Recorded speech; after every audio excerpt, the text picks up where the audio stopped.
I was up in northern Norway, and I had prayed for about 10 years to meet Ron, because I had read in a small notice in a Swedish daily newspaper that the Ark of the Covenant was found. And so I thought, if this Ark really has been found, then it must be a man of God that found it, because God wouldn't trust it to anybody else. So I said, Lord, please let me meet this man, you know. And then I think it was 10 years later, I came up to northern Norway, and somebody put a video. They said, you gotta see this. And they put the video in, and there it was, the 4 presentations of Ron and his 4 fans, and among them was the Ark of the Covenant. I thought, this is the guy that I've been praying about to meet. You know, and in the end there was a presentation of the White Archaeological Research. So I just made contact, and I found out that the Norwegian group was going down with Ron that very autumn. I saw this tape, I think in September or October '95. And then I went with this Norwegian group in the end of November to meet with Ron and to travel with him. And I actually did an extra week because I really wanted to check on this man to see who he was, because people were saying, well, you can darken a mountain peak on a computer, and this guy's a fake. And so I thought, I want to check this out for myself. And immediately when I saw these things, what moved me a lot was, of course, the story about the Ark of the Covenant. But when I saw you presenting Mount Sinai, and this is where Israel got the 10 Commandments, it moved me to tears, and I just felt I want to go there. I knew it was a place where God had presented himself, you know, and it was, I think it's just in my own heart, it's a haunt after God. I was just longing. So I began to pray to the Lord. I said, Lord, help me to get into Saudi Arabia. And I immediately, you know, after the trip to Israel in December, the following year, in January '96, I applied for a diver's license, because I figured I wanted to see these things on the bottom of the sea myself. And I began at the same time to pray and ask the Lord to give me contacts, because I wanted to get into Saudi Arabia. And would you believe it? That summer at that hospital up in northern Norway, I was going to do a whole year there. That summer I had a patient that came from Saudi Arabia, and I was amazed. It has never ever happened to me. All the thousands and thousands of women that I worked with as midwife, no one ever came from Saudi Arabia. But that summer a woman came from Saudi Arabia as a refugee into Iraq and then on to Norway. Another thing that happened was that I met a gynecologist. He just told me that I went to Saudi Arabia. I'd never met a gynecologist. He came up to do a locum in the hospital up there. I've never met anyone before who just said that he'd been to Saudi Arabia. And then 3 weeks after him, another one came.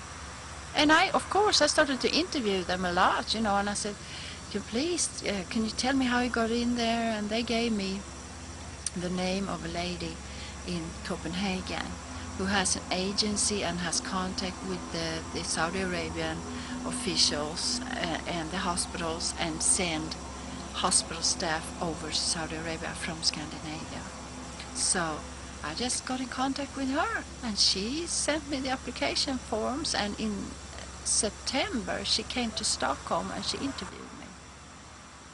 And she told me what was required and everything, and then from that time just rolled on, you know, because I had to do many vaccinations. It took like 3 months to prepare to go.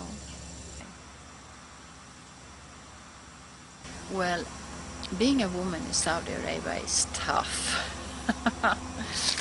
um, but you know, as a Westerner, you have to adjust to that and be willing to adjust to it. But the women, they are dressed in a black abaya. They, in a certain area where I was, they even had to cover their whole face and their eyes as well, and their hands. They had gloves on their hands.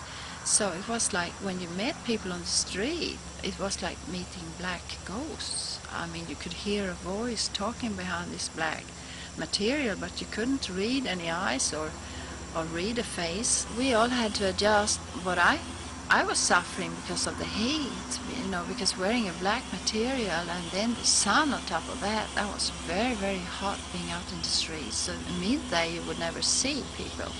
You wouldn't see the women out in the streets. They would come out maybe in the evening to do some shopping, you know, when the sun was setting. Also, you were very restricted. You were not supposed to drive a car. You were not supposed to go in a car with somebody that you were not married to. And that really put boundaries around the women.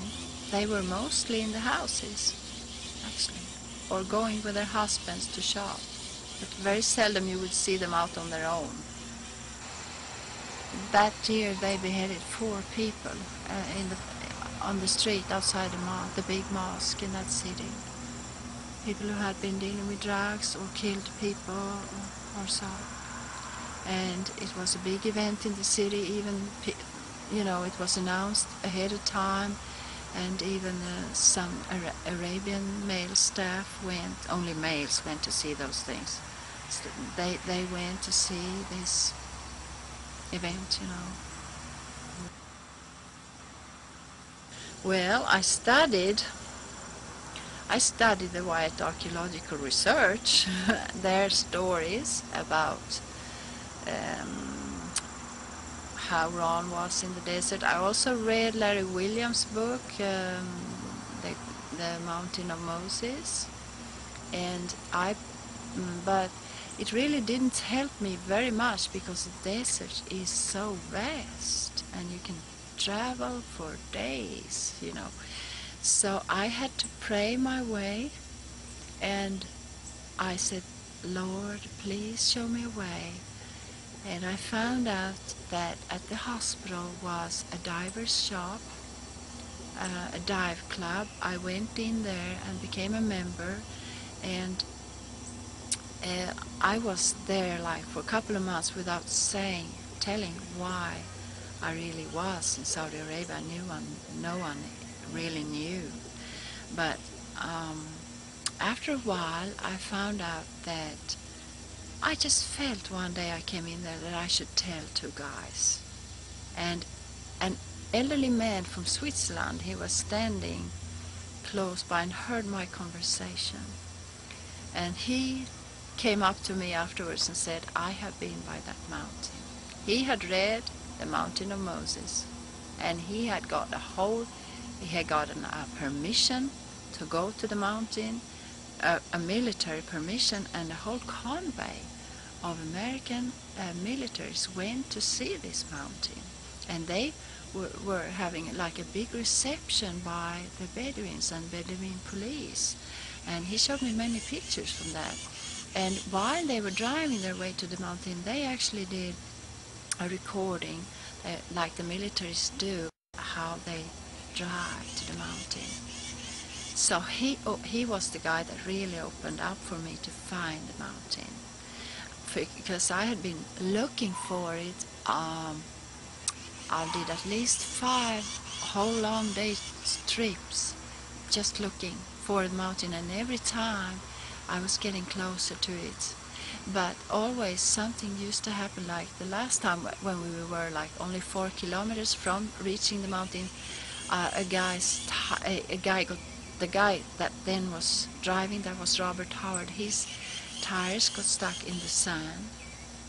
And so there we were, and we were, some Bedouins came to help us. We were also invited into a Bedouin camp, and they gave us coffee from the fire, and They really treated us nicely. They were so lovely, these people out there in the desert.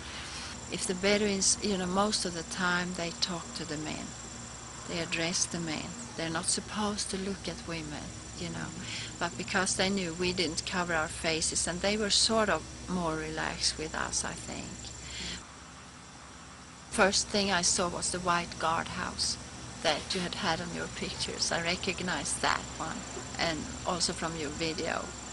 So I knew that I was on the right spot. That area is closed off by a fence, but it's like a small hill outside of that. And when you stand on that hill, one day we were looking down, and I just noticed that fence was actually broken down. It was lying on the ground on some places. So I just figured it must be easy to get in there. I even could see wheels of trucks having driven into the holy precinct.